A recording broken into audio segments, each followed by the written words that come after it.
Coming up on Jerusalem Dateline, the new Syrian regime cracks down on the Alawite population, leaving thousands dead. Israel increases the pressure on Hamas and prepares for more strikes in Gaza, plus a closer look at the plight of minorities in Syria and at new legislation proposed in the Knesset to establish Israeli sovereignty over Judea and Samaria. All this and more coming up on this edition of Jerusalem Dateline. Hello and welcome to Jerusalem Dateline. I'm Julie Stahl. This week in Jerusalem, you never know who you might run into. Superman or Cinderella or a little Queen Esther. Jewish people around the world are celebrating Purim, the holiday commemorating the deliverance of the Jewish people from a plot to destroy them. At the Western Wall and in synagogues, the biblical book of Esther is read from a scroll. The Bible says Haman, a wicked advisor to King Ahasuerus, conspired to kill all the Jews throughout the ancient kingdom of Persia on one day. But Queen Esther, who unknown to the king was Jewish, worked with her cousin Mordecai to expose the plot and turn the tables on Haman. So the Jews were victorious over their enemies, and that's what they celebrate at Purim. Speaking of protecting the Jewish people, last night Israeli Air Force fighter jets struck targets in southern Syria, mainly radars and detection assets used for aerial intelligence. Additionally, they struck command positions, military sites, and weapons depots belonging to the Syrian regime. The presence of these assets posed a threat to Israel and IDF operations. The strikes aimed to neutralize future threats. According to local sources, there were 41 strikes in total. In other news, Israel is ramping up pressure on Hamas to release the remaining hostages. They're cutting off electricity to Gaza and making plans to resume the fighting. Meanwhile, in Syria, human rights groups accuse the new regime of a massacre. Thousands of people have been killed in recent days. Here's the latest. The new Islamist government in Syria says its brutal crackdown on the Alawite community is a response to a rising rebellion of supporters of the deposed Assad regime. They claim those rebels carried out attacks against forces of the new government last week. We will not tolerate the remnants of Assad who have committed crimes against our army forces and state institutions. But others say the Sunni forces of President al-Shara, also known as Julani, massacred the Alawites. The British-based Syrian Observatory for Human Rights said on Saturday more than 1,000 people, mostly Alawite civilians, had been killed. Charmaine Heading of the Shai Fund has been helping refugees and persecuted Christians in the Middle East for years. She says people on the ground tell her the numbers are higher. We're hearing reports of 2,000 to 3,000, and it's increasing every couple of hours.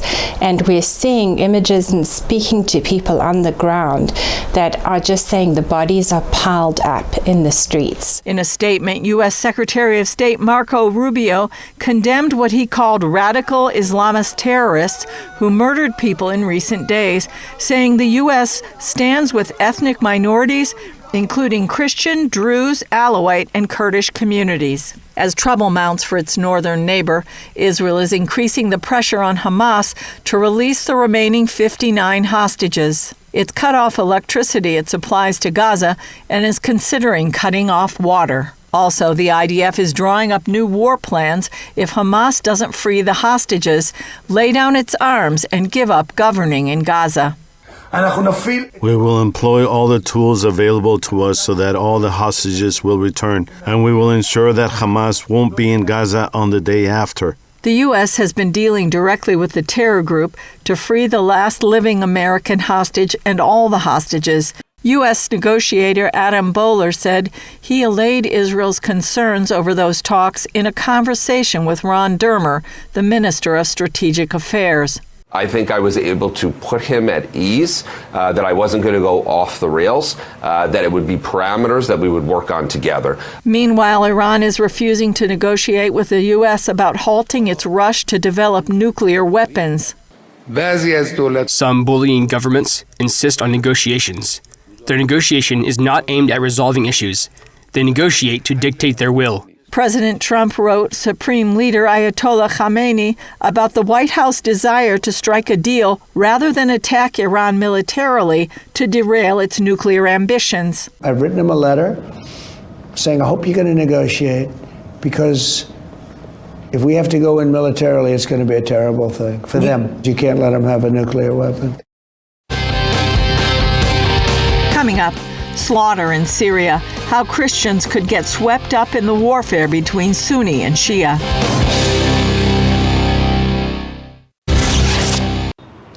In a move to establish control over Syria, the new Syrian Islamist government has killed thousands of Alawite civilians in their villages and homes. The Alawite sect is the ethno-religious group of the deposed dictator Bashar al-Assad.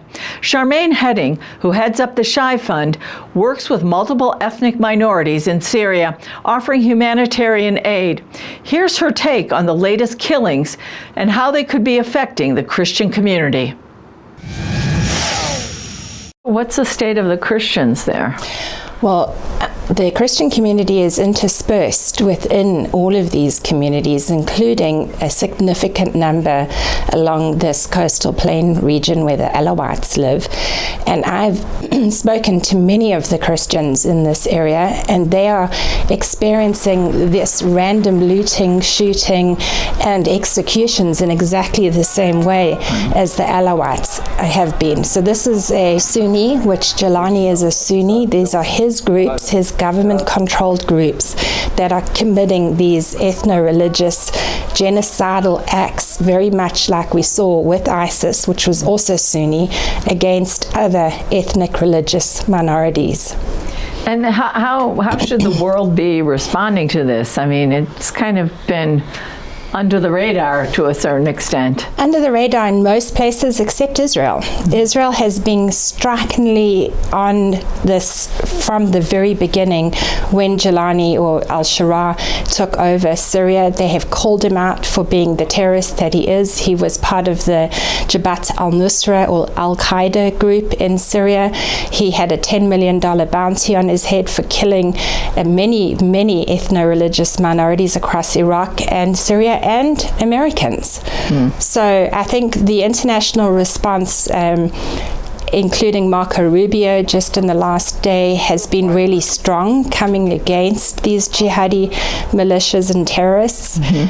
Israel's been very strong, but unfortunately there are some countries that have been naive and have embraced this new self-made regime. Remember, Jelani has dismissed the constitution, so he's a dictator, and a Sunni one with al-Qaeda background. And you were mentioning that you had actually been in touch with one Alawite family. Yeah, I've been in touch with Christians and Alawite families in the last 48 hours, and they've all told me the same thing. One of them said to me there were Sunni terrorists that came in from Idlib. Idlib is the area that Jelani used to manage, backed by Turkey. So these Turkish terrorist-backed terrorists came in under Jelani's control. They mobilized and they rode in on motorbikes or walked in, and they just started shooting anyone who wasn't Sunni. I mean, and going into their homes, shooting people. They said it was totally random if you survived or not. But worst is the targeted killings, the going into the homes of anyone who's not a Sunni aligned with HDS or Jelani's group, that they've gone in and executed them. They took out the men from their homes and executed them outside of their homes. This is ISIS-style terrorism that we're seeing. Yeah. Now, you've been working with refugees and with persecuted Christians in the Middle East for many, many years. And I understand you've just sent some aid. Yes, we're very excited to announce that we've just sent an airlift of aid into northeast Syria, where we are supporting all of the ethnic religious minorities in Syria that are being terrorized by these Turkish-backed and Jelani-backed terrorist groups. So we're supporting them. The aid has been significant amounts of medicine, and we're also working out on how to help people that have escaped. escaped. So many people, because they were going from house to house killing people, have escaped into the desert or into the fields. And so we're trying to help those that are in hiding. Yeah, and Israel has also offered help to the Druze particularly. Well, what else is Israel doing? Israel's been really strong in helping with humanitarian aid, and they've been very outspoken about their support to northeast Syria, which is under the Christian, Kurdish, Druze, and Arab tribes, but it's a semi-autonomous region that actually does practice good governance and inclusiveness for all religious minorities, and of course the Druze. And we've seen trucks of aid going up from Israel into the Druze areas in support of them. So Israel's been very strong, like Marco Rubio has been, on protecting the religious minorities and making sure that this mosaic that makes up Syria is not ending up being another ISIS caliphate or Sunni caliphate. Still ahead, moving beyond the two-state solution, we'll hear from Knesset member Ohad Tal.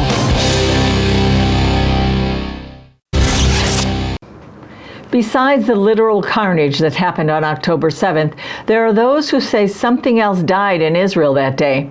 Any lingering hopes that a two-state solution could work? Our bureau chief, Chris Mitchell, spoke with someone taking action in the Knesset to bring about Israeli sovereignty in the biblical lands of Judea and Samaria, areas some call the West Bank.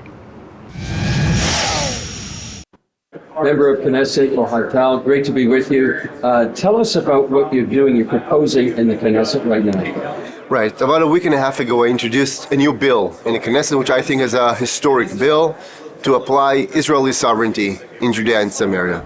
I think the time has come, after so many years of trying to divide God's land and to give pieces of our land to the Arabs, hoping that will achieve peace and bring us the stability and prosperity that we were promised.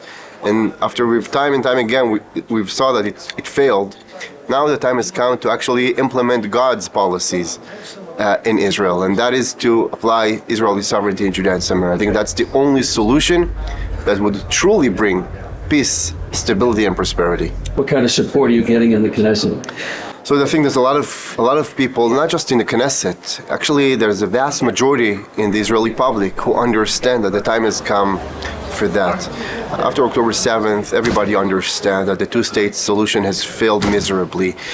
Trying to give pieces of our land to the Arabs didn't brought all those things that we were promised. And not only that they didn't do that, it brought the opposite, only death and bloodshed and agony to everybody. Today, everybody is suffering. The Palestinians in Gaza are suffering. The Israelis are suffering.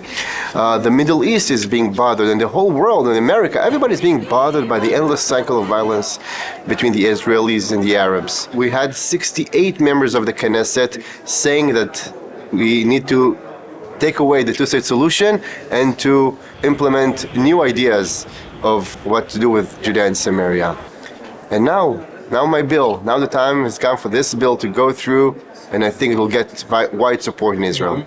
In the Trump administration, do you see that President Trump and the White House would stand behind a bill like yours to declare sovereignty of Judea and Samaria? This is what we are hoping to see. And we are hoping and we are praying, and we have good reasons also to believe that we will see support coming from the president to this approach, as he himself suggested to remove the Gazans out of Gaza, which is a very logical solution to this endless conflict with these radical terrorists coming out of Gaza.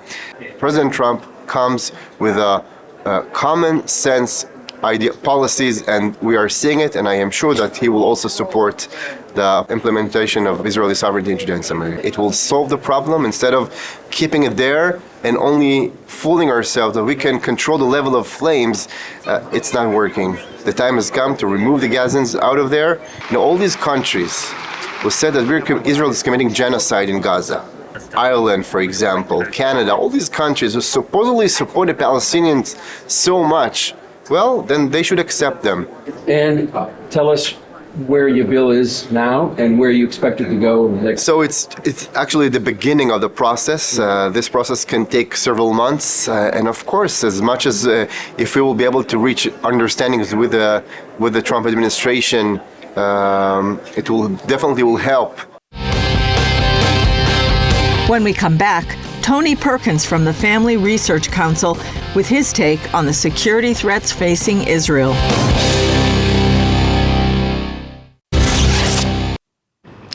A major thought leader from America visited our studio recently and also weighed in on the issue of sovereignty over Judea and Samaria. He believes it's the only way Israel can prevent an endless war right in its heartland. Our correspondent Paul Strand found out why in this discussion with Tony Perkins of the Family Research Council. Tony, I think if one thing has become clear, it's this idea that the West so holds on to of a two-state solution, that Israel and Palestine, they just have to make peace. There has to be a Palestine right next door to Israel. That seems like the only way to peace. As you have come here now and you're visiting, what do you think the sense of that is among the Israeli people, among Israeli leaders? I think the polling data shows this, conversations show this, that idea it can no longer be tolerated given what happened on October 7th, 2023. And when you consider the fact that Gaza, the strip of land in the southern part of Israel, you look at Judea and Samaria, that's 24 times larger than Gaza. And the inability to protect Israel from Gaza, when you look at the fact that Judea and Samaria is in the heartland, literally in the middle of the geographical state of Israel, it's indefensible. Yeah. So I think it's clear here. Now it's just a part of educating the rest of the world. One of the things is a lot of power has been given to Palestinians in Judea and Samaria, and we have seen a lot of violence coming out of there. Like right now, there's a lot of Israeli troops in there fighting, and they're fighting Hamas. The Palestinian Authority may have some sort of power, but it seems like Hamas is what the people want there. Do you think that eventually Judea and Samaria just have to come under Israeli sovereignty? Well, I think there's a couple of aspects to that, Paul, that need to be considered. Number one is that from a security standpoint, absolutely. There is an increase in smuggling of arms coming into Judea and Samaria, advanced weaponry, rocket launchers and others coming into that area. So that's why you see a more active move of IDF troops in Judea and Samaria. But secondly, if we know that Iran is behind this destabilization and this push, I think a good step forward would be the declaration of sovereignty over this region, because then it will show that Iran, that initiated this through their proxies, actually lost, not just got beat in battle where they can come back and fight another day, but they lost what they were fighting for, and that was to push the Jewish people out of their ancestral homeland. Mm-hmm. Do you think there's a chance, speaking of Iran, that the world could finally come around to seeing that nobody profits by the mullahs being in charge in Iran, that if that regime could fall, it's not just good for Israel or the U.S., it's good for Iran? Yeah, I think you're right. And I think that has to be a part of the conversation of regime change. I think the United States government, going back to the first Trump administration, former Secretary of State Mike Pompeo, made very clear our issue is not with the Iranian people. Mm-hmm. It is with this regime that is using that country as a launch pad for its attacks on Israel and other peace-loving countries. So I do think that you have to eliminate the threat in terms of their nuclear capabilities, but then I think also a regime change is in order. Now, let's say that happens. In a world where Donald Trump is back, the Abraham Accords might bring in Saudi Arabia pretty soon. Imagine if Iran went back to being a peaceful country. Could you see that this region could actually maybe find a day of peace with pretty much everybody? The Iranian people, which used to be good friends with Israel, the Saudis.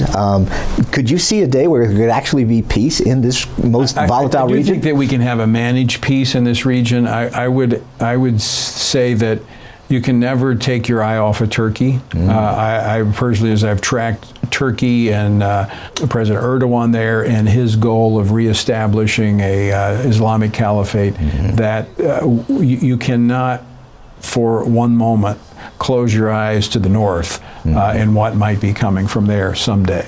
Yeah, and what's interesting now is we're seeing this big buildup of the Egyptian military in the Sinai.